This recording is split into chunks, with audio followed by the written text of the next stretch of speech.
welcome to our interview with the ASCA at the World Clinic. We're glad to have you here, and before the Olympic trials get started, good luck at the Olympic trials. This is, of course, being interviewed at the Olympic trials in March of 1992. Will be presented in Anaheim. First of all, Dave, I'd like to congratulate you on all the success you have. You're the man who revolutionized the underwater backstroke kicking, of course, kind of awed everyone at the 88 Olympic trials and then 88 games as well, setting a world record. So we wish you a lot of luck here. Thanks. I'm looking forward to it. We'd kind of like to get into some background information on where you started swimming, how long you've been swimming, and perhaps some of the influence that different coaches have had on you throughout the years. I guess I started swimming when I was about 5, not for any other reason except that I was terribly uncoordinated when I was a child, and I failed skipping into kindergarten, and they were going to keep me back in kindergarten a year because I was just so underdeveloped physically with my skills that they felt that I wouldn't be able to compete or be competitive with anybody at first or second grade level at my stage. So the family pediatrician pointed me towards swimming. He figured I couldn't get hurt in the swimming pool, and it would be a way I could develop muscle skills and that kind of thing. So really, I started in swimming by accident. Many swimmers say the same thing, they start by accident. Progressions as an age group swimmer, the coaches you've had, and the different teams you swam for as well. Well, when I started swimming when I was a kid, I was always the 5th or 6th best person at a regional meet. I always knew who was going to beat me, and I always knew what place I could get at a meet if I swam really well. I was lucky enough to be swimming in the Middle Atlantic area, which was extremely competitive, where there were kids like Blaze Matthews and Jamie Taylor and Joey Reagan who set age group records almost every other weekend. So for me to compete at that level it was really a challenge all the time. It was like now and competing against national level athletes all the time. So I felt like the competition I had at a younger age made me hungry. It allowed me to set goals. It allowed me to develop myself as an athlete. I really feel that my coaches kind of were very complimentary at the stages I went through. I developed, and I guess they developed me if it's, at the same pace, I guess. It's hard to describe the feeling. Two of the coaches that I think did the most for me as I was growing up were one age group coach at my old club team, Abington Dolphins. She had actually told me to lead the team. She said, this team's no good for you. You set your goals too low, and you should find a program where you're really going to be more competitive. So I switched from that club and moved to Westchester Swim Club in Foxcatcher, which was under Jack Simon. And he was the first coach who really I guess hammered me hard. I couldn't understand why he yelled at me the first day I walked into practice. I said, this guy doesn't even know me and he's yelling at me. So it was a real change of pace. I've grown to totally respect Jack and love the way he coaches. And I'll never forget one day, and I was in practice and I was going about 5th in the lane, and great swimmers like Libby Kincaid and Lisa McLean and Patty Gavin were ahead of me. You know, these are national level athletes in the 80s. He said, what are you letting these girls go in front of you for? You know, irking on my 16-year-old macho feelings and saying, go in front of them and never go behind them again. And it was from that day on that I discovered what working was all about. And I think he was the first person who really got me to train hard. When I left for college, everything just seemed to take off. And Joe Burnell, my college coach, really kind of guided me perfectly through my college years. Now that I'm a post-grad, I feel that swimming is no longer for a team per se. It's no longer for the team, the NCAA team aspect. It's no longer for your parents or your friends or for the relay. It's more self-driven. My training and my being at practice is almost entirely because I want to be there. I haven't missed a practice probably in a year and a half, and I cannot say I did that in college. I feel that now I'm swimming because I want to, and that's the biggest difference. There's no pressure except for the pressure I put on myself because I have a team Foxcatcher. but I don't have a team of people that rely on me like they did in college. So I'd say that's the biggest difference for post-collegiate athletes. Do you think if more opportunities were allowed for post-collegiate athletes, that more athletes would continue or would be able to continue after college? I think if there are more opportunities out there, I think you'd see some people swimming until they're in their 30s. I'm 25, and I thought at 25, if I stayed in that long, in '88, I thought if I stayed until I was 25, I'd probably be one of the oldest people there. And I find that I'm one of the oldest, but I'm not the oldest. There are people that are 3-4 years older than I am, and they're still up there in the top 3 or 4 people. And that gets rid of all the myths that you're peaked at 21 or 20 or 22 as you come out of college. I feel like I'm getting faster, and I know I'm getting faster. I'm training better. I really feel if the financial opportunities are there for people to stay graduate from college. We're not talking about a lot of money. We're talking about enough to support yourself and your family. People will stay in swimming, and that's better for our sport. It takes a lot of pressure, so they don't have to be peak performers in high school, and they don't have to make Olympic teams, and they get to enjoy their childhood a little bit more, and it allows get the most out of their swimming career, to peak when they should peak, not when we're told to peak. That's the most important part. I'd like to move on a little bit into the training part of backstroke. Maybe if you could give us some examples of some early, mid-season, late-season backstroke swims or sets you might do, and perhaps maybe a little of involvement of how you've trained over the years and how you've got your backstroke to be where it is today. I think in the early years when I first started breaking onto the scene in backstroke, I really didn't train much backstroke at all. It was mostly freestyle, and I was not the kind of trainer that anybody would want to emulate. I was one of the first people out of the water, always had a shoulder problem. It wasn't really a shoulder problem, it's just I couldn't handle the pace that was going on in the pool. I'd never trained that way and felt uncomfortable training hard. I think as I started to achieve higher and higher levels of swimming, I felt that I had to train more and train harder. And when I did that, I started training backstroke more. In the beginning of the season, generally it's long, over distance, aerobic sets. Toward the mid-season, it starts to take patterns more. Sets are more. Sometimes they swim like a 3,000 backstroke at a time. That takes up most of the workout. And then toward the end of the season, it starts to come down in the yardage, but also up in the quality. We tend to do sets. The distance swimmers will do 6 200s on 6-7 minutes, and I'll do 4 100s, 5 100s on 6 or 7 minutes, same thing. And going for an all-out maximum effort on those. Intermingled with those, that kind of set will have long, easy aerobic swimming. And then as the meet approaches, it's just floating and doing pace work and sprints. I think it's pretty typical of most programs. You talked about it in your early career, being able to swim a lot of over-distance crawl stroke. At what age or what point did you start training more backstroke? Probably toward 1988, 1987, the winter of '87, and spring of 1988 was the first time I really trained backstroke primarily. Backstroke and IM were the focuses that I had going into the games. And I really was surprised how much backstroke I could do in a practice. I'd never really done that much, partly because the swimmers on my team would always beat me in backstroke in practice, but I would beat them in the meet, and I couldn't figure that out, and it made me feel strange not to be able to compete with those swimmers in practice. So I kept with freestyle, where it was a safe stroke.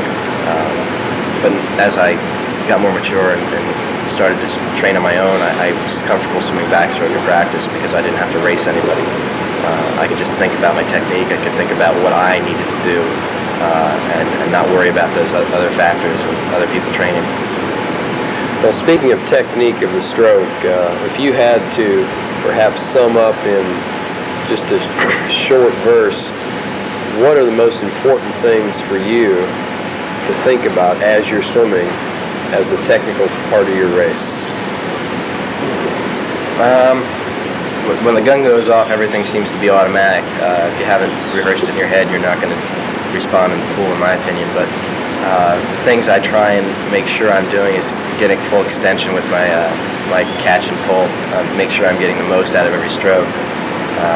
The more strokes you take, the harder it's going to be on your systems. And, I really try and just be long and strong on the first half of my race, and then build to a sprint on the second half.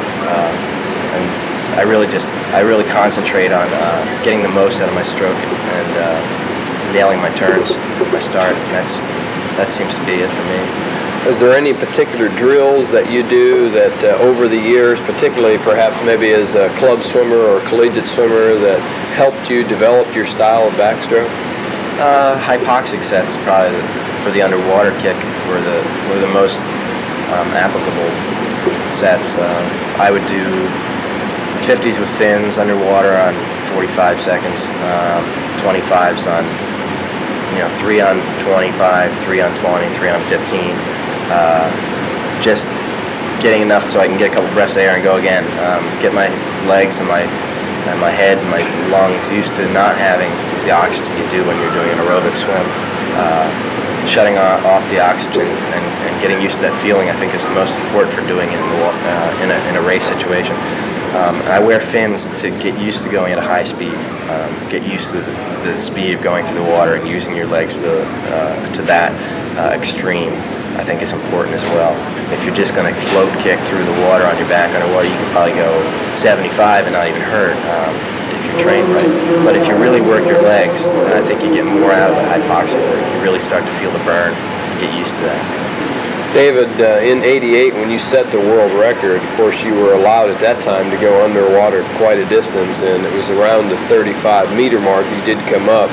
Now with the recent rule change of 15 meters underwater, how has that affected the way you swim the 100-meter backstroke? The only way it's affected me, I think, is mentally, and that's something I've been getting over since '88. I really think that it hasn't changed the speed of the race overall. I really think that with a touch turn and the underwater it'd be almost the same as it is 15 meters off the turns and the start with a no-touch turn. I think it's probably about the same. It's just you have to relearn a technique. You have to get used to nailing 15 meters off the start and a turn and thinking more about strategy during the race. First 50 has got to be long and strong, and the second 50 you've got to build to a sprint, and that seems to be the way that swimmers are starting to approach the 100. But I just look at it as a challenge. This is a challenge for me, not a personal affront. They're not going after Dave Berkoff. They're just adjusting the rules to what they want, FINA. But to me, it's just another challenge, and I'm going to accept it as that. If you had to give a word of advice to young coaches and or young swimmers across America, what would it be? Make the sport fun. Have fun, or don't do it. I think making the sport fun and not making it a matter of life and death is probably what kept me in the sport for so long. Well, that's great, Dave. We'd like to thank you for taking time out of your busy schedule here at the trials, and good luck, and thank you. Hope you swim well. Thanks.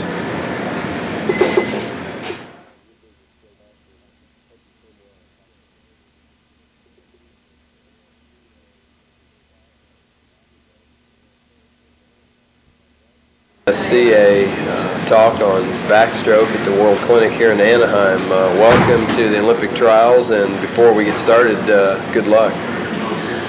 This past year, of course, has been a fantastic year for you, being a member of a couple of relay teams that set American records, and going out yourself and setting American records in both the 100-yard backstroke and 100-meter backstroke. So I'm sure it's been a lot of fun for you and a good sense of accomplishment as well. We'd like today to talk to you about some of the things that perhaps make you an excellent backstroker and perhaps on the way to some world record pace. Of course, I know that your coach is Peter Malone, and he's certainly a coach, and I'd like for you to begin talking perhaps just a little about Pete and perhaps some of his styles of coaching and the things that he's done for you as a swimmer. Well, when I was really young, I moved up and swam with him when I was 11, and I wasn't a backstroker until I was about 14 or 15, and he didn't push anything. I mean, he just developed me as an all-around swimmer, basically, as a distance swimmer, branching up to all the freestyles and the IMs, everything except for breaststroke. And he basically just, didn't put any pressure on me, just let me develop, as it is, and just trained me the way. He didn't train me any specific way. One day I'd be doing middle distance, one day distance, one day fly, one day backstroke, and just it didn't get me burned out or anything about it. He just trained me so I didn't have to specialize until I was about 16. I'd like to talk perhaps a little bit about the development of your backstroke, and you started developing when you were 15, 16 in your backstroke, but what are some of the things that you felt that developed you or allowed you to develop as a backstroker through perhaps some of that IM and distance-based training? Well, I swam, basically my backstroke developed kind of as an accident. I swam at a meet and I made my first national cut, and I never won at JOs or did anything, anything spectacular. And basically, I trained distance, which helped my 200 backstroke, and I was 200 backstroker first, and it just kind of developed, and it was just natural for me. And I didn't even start training backstroke in practice until this year. I mean, basically, And then my 100, I trained for the 200, and my 100 just comes along with that, I mean, just the last 50 is always there because I trained for the 200, and I trained fly a lot to get my mind off backstroke and stuff like that. That's basically it. Do you feel that some of the fly sets that you do as part of perhaps developing mental toughness or just toughness as a swimmer helps you in your backstroke? Oh yeah, definitely. I love doing flying practice because I don't put pressure on myself to perform. Basically, I usually do really well on it. I basically just say, let's see if I can do this set fly. I challenge myself to see if I can do the whole set fly instead of doing half of it fly, half of it free and stuff like that. So when I get into my race, I say, hey, I did this butterfly. I can do it. I can do it 200 because I did this in practice.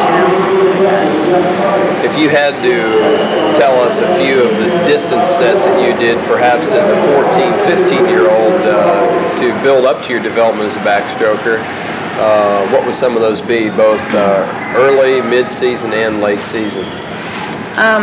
Well, we do a lot of T30s, and I just started doing the backstroke, and then we do 10-500s, and I do those freestyle, and then we do 800s, and I do 2200 backstrokes, and I just started doing those backstroke this year. Usually I do them freestyle, 10-400s, 3,000 per times, stuff like that, all the way up. So every Tuesday and Thursday we'd have a big distance set, and I was always in distance, always. I was a miler. I was always in distance until about a year and a half ago, and then I started getting into power and all that stuff with my backstroke. So for the development of your backstroke, all during the season, both early and middle season, you would continue to do a lot of distance swimming 2 days a week. Mm-hmm. Yeah, I do it. Beginning of the season, we don't do 10-500s and stuff like that at the beginning. We just build up and do miles, broken miles and stuff like that. And then once we get into the middle of the season, it's grunt and grind stuff. As I'm losing momentum. And I do a lot of drills without kicking, just to working on stroke tempo. Pete does my little stroke tempo thing and keeps it up, and I try to hold it consistent through the whole race because when I get tired, I tend to put my head back and slow my stroke down a lot. What have you done as far as hypoxic training for the underwater part of your event? I use one of those big Speedo mono fins, and when I train long course, I do 35 meters underwater timed, and then take about 30 seconds rest and do 15 meters all out, and I do that How many times would you do that in a set? That would be either included in a set, say I do a 200 going 150 drill, 50 build, and 250s, and then I do a monofin set of 450s like that, and then I do that 4 or 5 times. So the monofin set would be after the swim set? Yeah, it would be included in a round of a set at the end, or it would be a set of its own, 12 12 100s that way or something like that, going 35-15. Is there anything special that you do on your start? My start, not really. I just try to put my thumbs above the thing, because if it takes more time to get your thumbs out. I try to get my butt and my heels over the water, like usual, because I have trouble with that.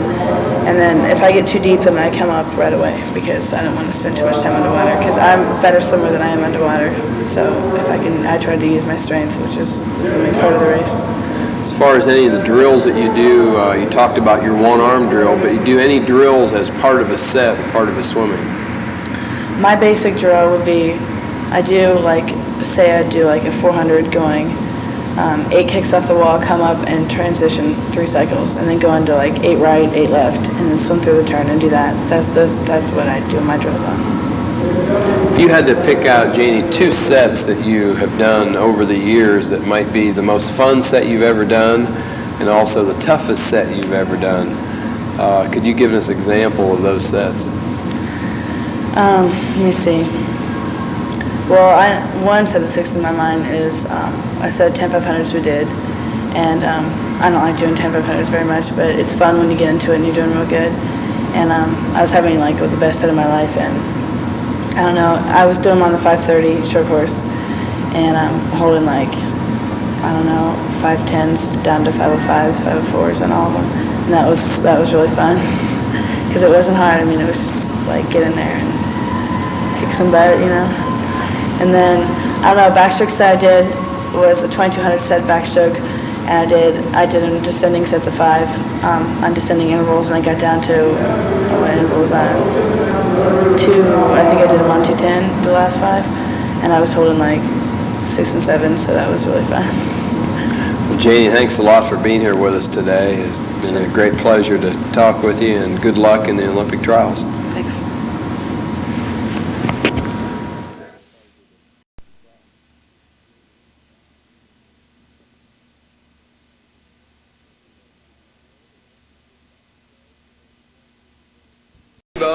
Number 5 in the world in the 100-meter backstroke, and Jeff is a senior at the University of Texas. And Jeff, I'd like to welcome you as part of our ASCA backstroke talk here at Anaheim. We're at the Olympic trials, and we'll wish you a lot of luck and a lot of success down the road. We got a couple days before your event, and I'd like to start off by having you tell us perhaps a little bit about your background as an age group swimmer, where you came from, and how you got to be where you are now.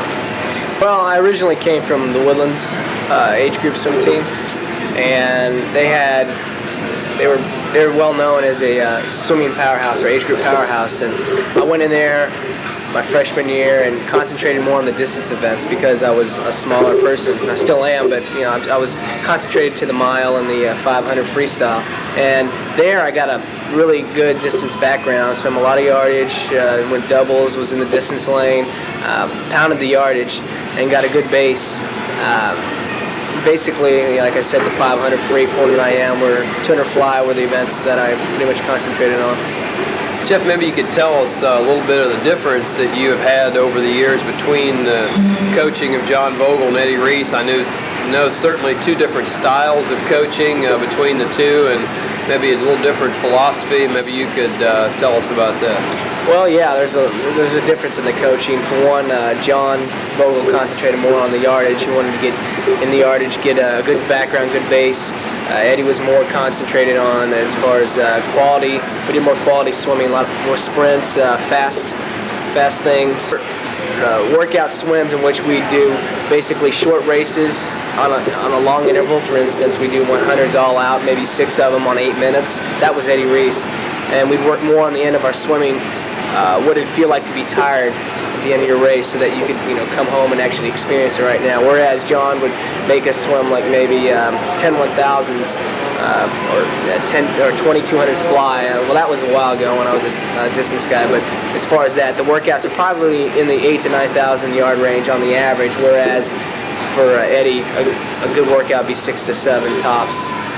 But yet, a lot of the work that you did as a club swimmer and age group swimmer was more distance-oriented and distance-based. Right. Maybe you could tell us some of the workouts you did when you were with John. Oh, let's see. Like I said, the first one was the 10 1000s. We've done that a couple times. One of his infamous sets is 100 100s on 105 yards and the last 10 on a minute. That was during the Christmas training. That was a nice Christmas present he gave to us. We've also done that long course meters. We do that every year. We've done 10 500 meter flies. Those were fun, a lot of fun. So sometimes it does get monotonous, but as far as the sets, we did them and it paid off for me because I had a good background and I was able to be successful in the end of my races. What are some of the things, training-wise, that you've done that have been successful for you, other than the 6-100 on 8 minutes? Give us an example of a early season workout with Eddie Reese, a middle season workout, and an end of the season, some of the things that you do. Early season, we'll stick more or less with short swims. Like at the very beginning, we'll go maybe, 20-50s on 130. This will be meters, and try to hold, pretty fast, around I would say 30, 29, something like that. You get to about number 8, and then you start hurting really bad, and then you just got to keep going with that. So that's toward the beginning. In the middle, we'll do more of this, the long distance ones. We'll have we've had a couple long ones, like maybe 4-800 backs sometimes. I remember one we did short course this season. We did a couple 300s. 2 300s. I think we were supposed to go under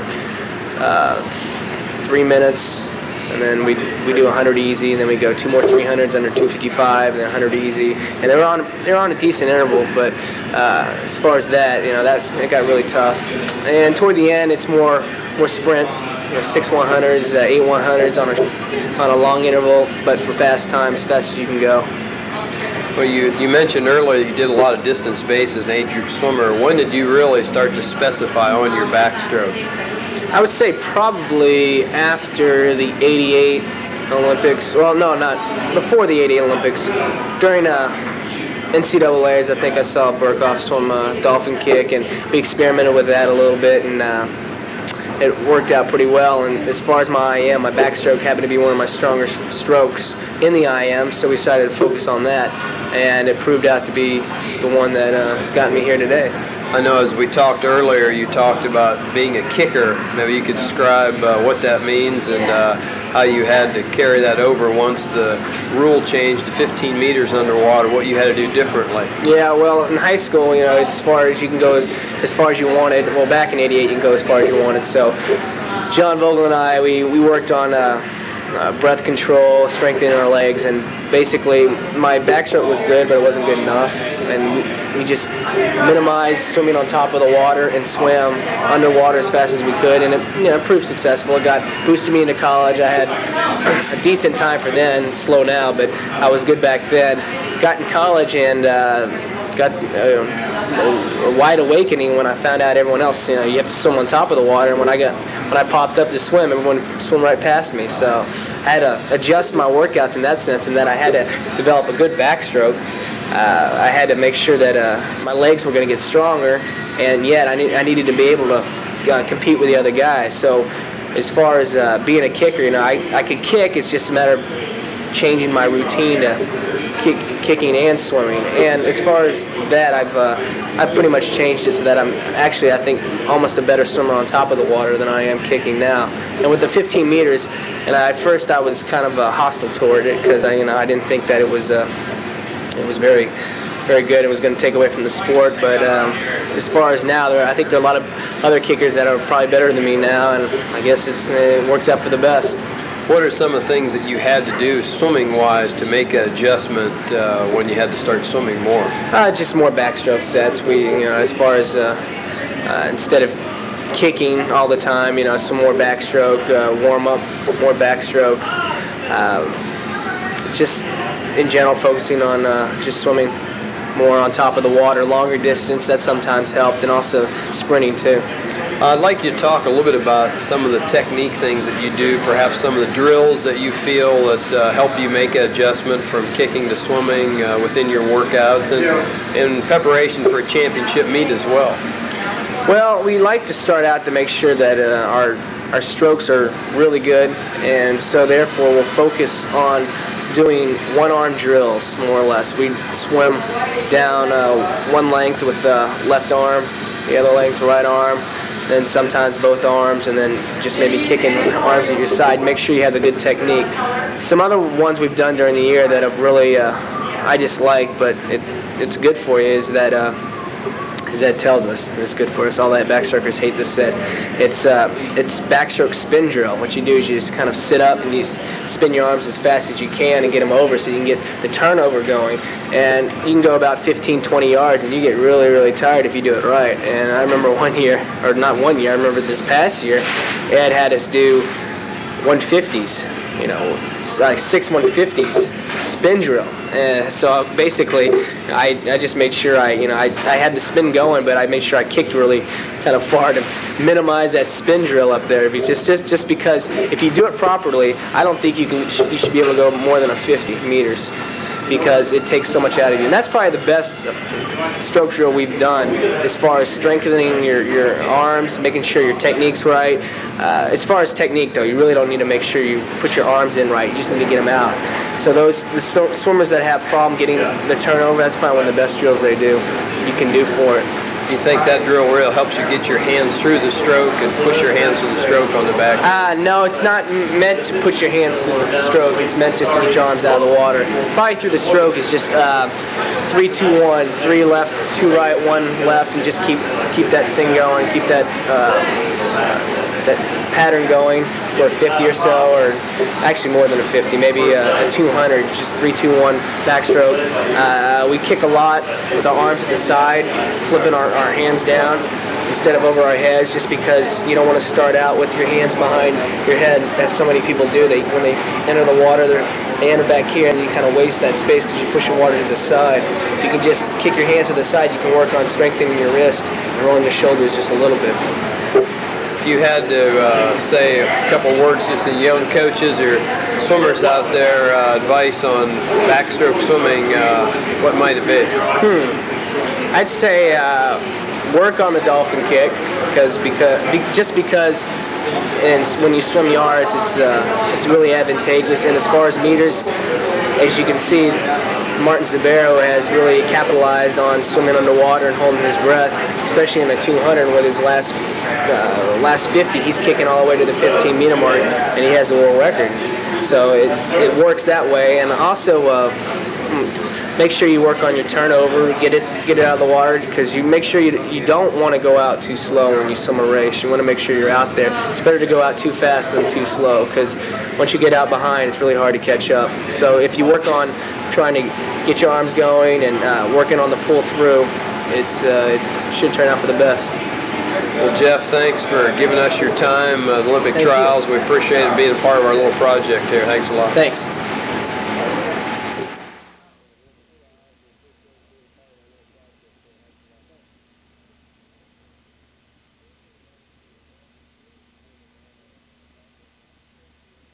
Andy would like to welcome you as a part of our talk on backstroke here at the ASCA clinic in Anaheim. And of course, we're sitting at the Olympic Trials as you're preparing for your 100-meter backstroke and getting ready to go. And you're currently ranked 6th in the world and hopefully trying to earn a spot on the Olympic team. So I want to wish you a lot of good luck. Well, thanks. First of all, I'd like to talk a little bit to you about perhaps some of your background swimming. I know you're from Orlando originally, and perhaps give us the differences between your age group swimming and where you've come from your collegiate days and then on into post-collegiate swimming as well. Well, I started out back in Orlando. I swam for a team. It changed names quite a few times. It was Orlando Area Dolphins, and the coach was John Woods. And John Woods was a protege of Eddie Reese, who I swim for now. And he was a graduate assistant at Auburn when Eddie was at Auburn. So their situation was very, very much the same, except the intensity, just because of the swimmers and that kind of thing, was a little different. And like their stroke techniques and their stroke drills were very much the same. We did a lot of spin drills and things like that. If you had to tell us some of your background in swimming, did you start out as particularly a backstroker as an age group swimmer, or? No, I was a freestyler as an age group swimmer. From freestyle all the way up until I had my breakthrough in backstroke when I was about 14. One day I just was at the Junior Olympics locally, and I was seated like 6th in 100 backstroke, and I ended up dropping 3 seconds and won the event at 14 years of age. And from then on, I became a backstroker. That became my primary stroke.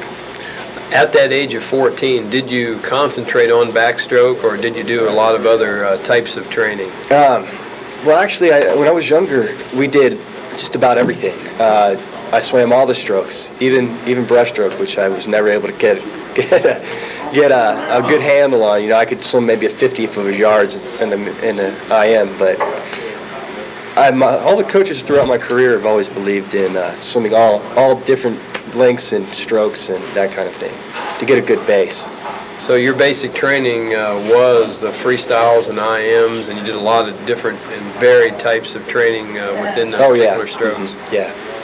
Let's talk a little about your training. I know that's probably changed over the years from your collegiate to your post-collegiate days, but perhaps maybe give some examples of what you did training as a backstroker as your club team in high school, and then on to your college training, and now what you do training-wise as a post-collegiate on your backstroke. I would say in high school and mostly through college, I was pretty much universal. When we did specify I would go to backstroke and swim backstroke. At Texas we had a backstroke lane, but we swam, in my college career in high school I swam the IM, I swam 200 freestyle, I swam 100 freestyle, 100 butterfly, 50 freestyle in NCAA. So, I mean, I've swum at least 6 or 7 different events at NCAAs, and I think that background that I had all through, it started out in high school and younger, was universal, and that's what helped me. And now as I got older and started to more specialize more in backstroke, now I really prefer to swim backstroke, and we'll have certain sets where I'll do only backstroke for workouts and things. If you had to break down a percentage of backstroke you currently do, what would some of those percentages be that you spend on your back early, mid-season, and late season? Early, mid-season, and late season. I would say early season, I don't spend very much time on my back at all. It's mostly getting back into shape, freestyle, IMs, a little bit of backstroke. And as the season starts getting into it a little bit more, we start doing harder and harder sets, which I usually do backstroke. I start to do backstroke more and more. And as taper comes around, I would say I'm up to probably in a workout I usually start out with warm up with freestyle, but everything hard I do backstroke now, especially since I'm older. Of course, as everyone knows, the evolution of backstroke has changed over the last few years. Of course, in 1988, when you were allowed to go as far as you wanted to go underwater, and now the 15-meter rule that we have in. How has that changed your backstroke training, say, in the last 4 years? I would say quite a bit. Legs are extremely important in backstroke now. Dryland training that I do is really helped me. I had some injuries to my knee, which really made my legs weak, and I found that when I was not able to work with my legs as much, my backstroke suffered. As soon as I was able to build the strength back up in my legs through dry lands and weights and kicking and things like that, I was able to surpass what I was before I was injured. So, because I was much stronger in my legs, and the underwater kick is, it's just changed backstroke tremendously. You have to do it if you want to be competitive at this level. Throughout our interviews on this particular tape, we've found that the athletes are saying the same things over and over again, and that's the importance of the legs and the kick. Maybe you could give us an example of some of the hypoxic drills you do to help you stay underwater on your kick, and as well some of the kick drills that you do or training within kicking. Well, there's one specific set that I remember. It was I believe like 850s, and what it was kicking 20 yards off each wall. So you're up about 10 yards each time for the 50. So it's basically all done underwater, and it gets tough once you hit about the 4th one, because you're gasping for breath, your legs are burning, and you want to get up and swim where you can grasp air. But that's where you have to stay down. You have to have the ability to stay down when you're coming off a turn. And some of the things that I do is I do some fin work, dry land training specifically. That's real important. Leg strength, just be able to drive those legs the whole 100 meters. And I would say the thing that mostly affected my kick is the dry land training that I've done. What type of dry land training do you do to help you with your leg strength? Stadium steps, hops and lunges. I'm not sure if they know what those are, but it's it's kind of like a deep knee bend, and you come out and jump up, and the lunge is your legs stretched out with one leg, and you touch your knee to the ground, and we go up and down the football field that way. And that's really helped my leg strength, and it's really helped my kick. I would say that's the one thing. And with a kick, it really helps your body position, which is so important in backstroke. You want to get your head and your shoulders up above. Kind of if you've ever seen a Boston whaler, like the boat, it's like it's up rides real high. That's what you want to be in backstroke. Talking about body position, I know kicking is very important there, and you seem to work your kick a great deal. Is there anything you do with your upper body that helps you with your body position while you're swimming? I just try to keep everything in balance. A lot of times, things with backstrokers can get out of balance. A little head movement, a little difference in your arms, and it really does make a big difference. It throws your stroke entirely off. I like to get a high position and keep the balance going, so you're just going straight up and down the pool. If you had to give us a specific example of a training set you would do during the middle season and late season, what would those two be? Oh, wow. See, with Eddie Reese, we never really repeat sets very often. We do variations, but we never repeat sets. And lots of times we'll do a set like 3 200s backstroke, 3 100s backstroke, or 3 150s backstroke, 3 100s, and then 350s. And there's so many variations of it, and there's so many different ways you can do a set like that, where you descend, or you want to hold them all the same, or the 50s or you start out with the 50s and the 200s are all out. You never know. It's just never the same. So what you're saying is that Eddie does make it interesting. Oh yeah. Makes it different. We hardly ever do the same set twice. There's no set to our workouts. There's a concept, but no certain set that we do. Except when we do taper, there is one set that repeats itself when we do broken 200s, where we break it at the 50, like 50s on the 45, and we'll go three descending 200s like that. So you go 3 times 200, break it to 50. Yeah, that's during taper time. That's about the only set we ever repeat throughout the years to me. How much rest would you take on those 50s? Well, each 50, let's say it was on the 45, and so you do 4 50s on the 45. Trying to hold pace as fast as you can go, and we do that 3 times. You talked about technically the balance of your stroke is really important. Maybe you could elaborate on any drills that you do that make you feel that balance of stroke. 10-10 drill, which is taking a stroke, 10 kicks on your right, 10 kicks on your left. And the one thing that I really pay attention to is how I'm pulling. And another thing is double arm backstroke. I know Eddie doesn't really believe in this as much as I do, but I find that when I do the double arm, a lot of times your different arms will be off, and you want to keep them mirrored. So you're able to judge just where your arms are going, if one's going a little deeper than the other. So what you're doing with one hand, hopefully you're doing with the other hand. Yeah. When you're doing it. So if you put a mirror up, hopefully your right and your left arm are doing the exact same thing.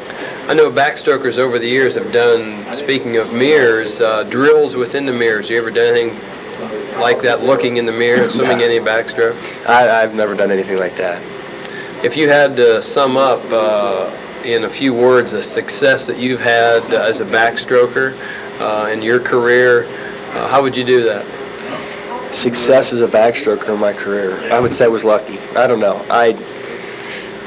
If we could figure out what makes a great swimmer great, it's I'm really not sure. I think swimming's, and it's like art. It's a free-flowing expression, and everybody does it a little bit differently. And technique's very important. Hard training's very important. Taking care of yourself's very important. But I don't know, somebody famous once said, you can't put in what God left out. So I really don't know the answer to that question. Well, listen, Andy, we appreciate you being here with us and taking the time, and good luck in the race of the 100-meter backstroke. Thanks. Good man.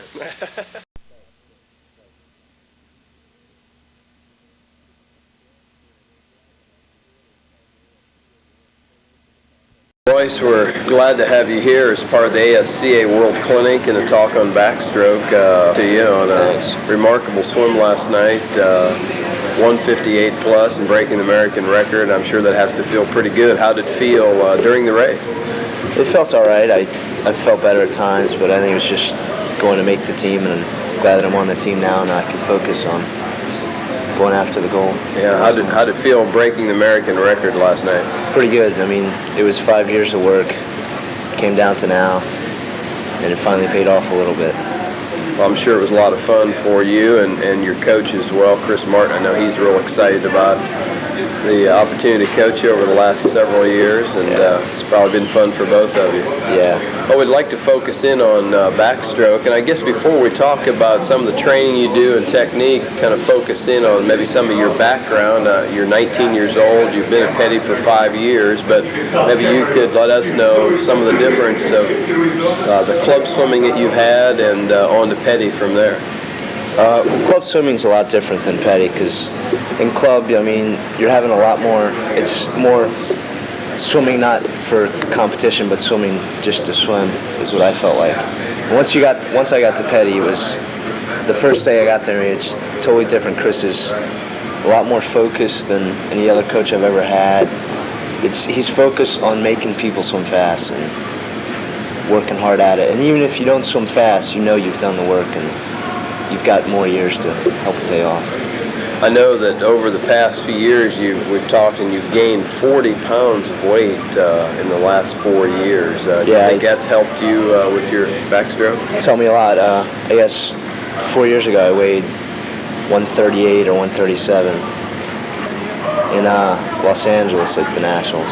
Now, like a couple days ago, I weighed 178, so it's helped me out a lot. It's given me more strength under the water. If you had to tell us of your progression of your backstroke in the 200 backstroke over the last 4 years, what kind of times were you going and to end up where you did last night? Well, 1988, before the trials, at juniors I got 17th and I went 213. The next summer in Los Angeles I went 203, or 202, 3, and then I went 200 in Austin, 59 last year and 58 this year. So I've dropped about 15 seconds in 4 years. So basically when you were about 16 is when you took your big drop. 15, yeah. 15 from 213 down to 202. Yeah. A tremendous drop in 1 year. Perhaps you could tell us at that time what kind of training you were doing and how that relates and differs from perhaps what you're doing now. At that time I was doing we do a lot of straight swims like 5,000s, 10,000s, and I do a lot of distance sets backstroke, just so do a lot of long swimming because 200 is a lot longer race than 100 and you need a lot more endurance to get home. Well, as you were doing this distance training on your back, did you always train backstroke or was there any crawl stroke that you trained? I train a lot of freestyle too. I mean, I do a lot of freestyle. It evens out between freestyle and backstroke. It's about half and half, and then IM will fit in there a lot too. Did you always do crawl stroke and IM training, and when did you start to specialize more on your backstroke? I guess I specialized in backstroke when I made my junior cuts in 88 when I went to Alabama for my first juniors. So even at age 15, you were starting to specialize a lot more on your backstroke. Do you think that has helped you in your progression to spend more time on your back at a younger age? Very much. It just helped me, I guess, not working my stroke, but being comfortable with just swimming one stroke and being able to concentrate on the one event. And I picked the 200 because I like it's a long event and it helps me. I know a lot of backstrokers, they like to train crawl stroke as well as backstroke, but it's interesting that you have decided that at a young age that you wanted to be a 200 backstroker. Kind of uncommon perhaps for some people to specialize in a 200 backstroke over 100, and apparently you had the foresight to see that's what you're going to be good at doing. If we could talk a little bit about your strength program, some of the things that you do that you think have helped you in preparation for a 200 backstroke. I do a lot of running. I do jump ropes. I do a lot in the weight room, like bench, squats. We do a lot of like medicine balls. They're like 15-pound balls, which we throw. We do sit-ups, push-ups. Just a lot of like basic program, not like the extra stuff that people do now. We just do a lot of like basic. So it's more of a developing a base strength program for you, particularly through your teenage years. Because I'm really not that big, so I really don't need like heavy weights to get any bigger, because I just need to put on a little bit more weight and get a little bit stronger. Do you think that you will modify that as you go on, get older? I'm sure I'll probably do a lot more weights when I get older. But I don't even think I'm done growing yet, because my father's 6'7", so a lot more to grow. Yeah, how tall are you now? 6'1". Well, it seems that your training certainly has paid off for you, especially the longer races and the distances of training in 10,000s and 5,000s backstroke. Is there a certain thing that you try to do on those long swims, technique-wise, that you're trying to feel? No, in a 10,000, it's a lot like the finals of a race. When he says it, he won't tell you about it or forewarn you about it. It just comes up, and you can kind of try to predict it, but it's hard. And when he says it, he's just like, he'll say 10,000 for time. He'll set us up in lanes, and he'll say a minute from the top, and you just get yourself ready. And I just go out for it, I just try to go out and like hold like around minutes, 101s, and just. Would that be for yards? Yeah. How many times a year would you do a longer distance training set of 3, 5, and 10,000 swimming on your back? Well, the first year, like in 88, 89, we do them every 4 weeks, I guess, and then it'd go down from that, like every 5 weeks, every 6 weeks. We do a 10,000. And then like between them, we do numerous like 3 and 5,000s. And you think that more than anything else has helped you develop your stroke? I know that you kind of described to me, and I'm going to let you say the words, how you describe your backstroke that we talked about a few minutes ago. It's kind of an unorthodox, and you used the words rock and roll backstroke. Maybe you could tell us a little bit about it. It kind of rocks because I think it's my left arm, or my right arm doesn't go as deep as my left arm, and so it kind of gives me a roll, so it keeps my momentum going. So my left arm will come down and like pull me way deep, and then my right arm will pull me back over just to get like a roll. It just kind of rocks and roll back and forth. And my right arm, like the thumb goes in first. It's unorthodox. If you had to describe your backstroke, some of the things that you do technically, what would those be? Technically, I just try to get my hips up, because that'll help me roll back and forth a lot better, and that helps my shoulder roll a lot better. We've talked a lot with the other backstrokers about the underwater kicking importance of it. Certainly on 100, a lot more than 200, but how much does the underwater kicking help you in your backstroke? 200, in 100, of course, it helps a lot, especially in yards, because, the 100-yard back has become just underwater kick. If you can do it, you go real fast. It's obvious, but in a 200-yard, I guess it would help a bit. At 200 meters, it'll help you on your start, and if you do it in the middle, you'll probably get in trouble, and it'll help you on your last 50. Is there any type of training you do to help develop your underwater swimming? I do 50s of kickouts every day, a lot of starts and kickouts. I do a lot of running, like sprints, do a lot of cardiovascular exercise, get my heart rate up, get my breath control. When you say a 50 kick out, could you describe that? It's just like 50 yards. I just do a start where I kick going down underwater and then kick underwater coming back. And you take a breath?